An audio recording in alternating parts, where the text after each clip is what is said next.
माझं नाव दीपक चंद्रभान मोहोरकर, मुक्काम जुनोना येथील रहिवासी आहे.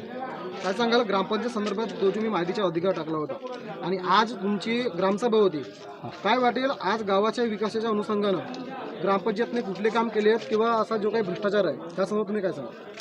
माहितीच्या अधिकारात मी माहितीचा अधिकार टाकला होता. मला 2000 पेजेसची माहिती दिला. त्या माहिती अंतर्गत मला एक बिल म्हणजे त्या बिलामध्ये खूप तफावत आढळून आली.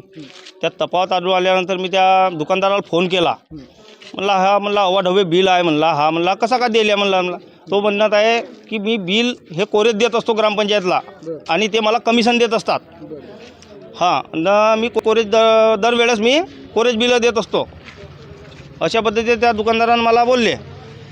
त्याच्यानंतर आम्ही ग्रामसभेतसुद्धा हा मुद्दा उपस्थित केला, पण त्याचाही उडवाउडवीचे उत्तर आम्हाला मिळाले आणि दुसऱ्यासुद्धा प्रश्नाचे उत्तर पुरे उडवाउडवीचे ग्रामपंचायतवाले देत आहेत.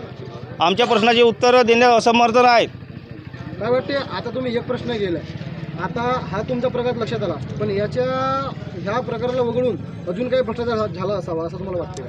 नाही आता वाटते, पण आता आम्हाजवळ काही त्याच्यावर म्हणजे पुरावा नाही आहे. त्याच्याजवळ म्हणजे आमच्याजवळ ठोस पुरावा नाही आहे. भ्रष्टाचार झाला असेल नसेल नाही का त्याच्या या पावती संदर्भातला पूर्ण पुरावा आपल्याकडे? हा या पावती संदर्भात आपल्याकडे ठोस पुरावा आहे. तुमचं नाव सांगा. माझे नाव राकेश रामेश्वर होटवार, मी जुनोना येथील रहिवासी आहे. काय सांगाल जे पावती संदर्भातला जो काही विषय होता आपला त्या संदर्भात तुम्ही काय सांगाल? त्या संदर्भात असे की आमचे मित्र दीपक चंद्रभान मोहोरकर यांनी माहितीच्या अधिकारात त्यांना अर्ज केला होता. त्या अर्जामध्ये बिल आढळून आला, त्याच्यात अपव्यवहार झाल्याचे त्यांना निदर्शनास आले.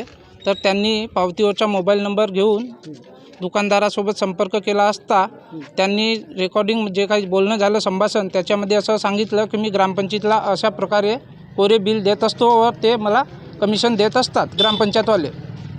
आता तुम्ही ह्या संदर्भात गटविकास अधिकाऱ्यांकडे धाव घेतली असेल, हो पत्रव्यवहार केला असेल, हो. त्यांचं काय म्हणणं आहे? त्यांच्या म्हणणं असं 4 वेळा गेलो मी. 2 महिने झाले. 24/11/2025ला अर्ज दिला. त्यांचा असा म्हणणं होता की विस्तार अधिकाऱ्याला आपण सोमवारी पाठवतो, शुक्रवारी गेला सोमवारी पाठवू असा म्हणता 2-4-2.5 महिने निघून गेले, पण अजूनपर्यंत चौकशीसाठी ग्रामपंचायतला विस्तार अधिकारी आलेला नाही किंवा कारवाई झाली नाही.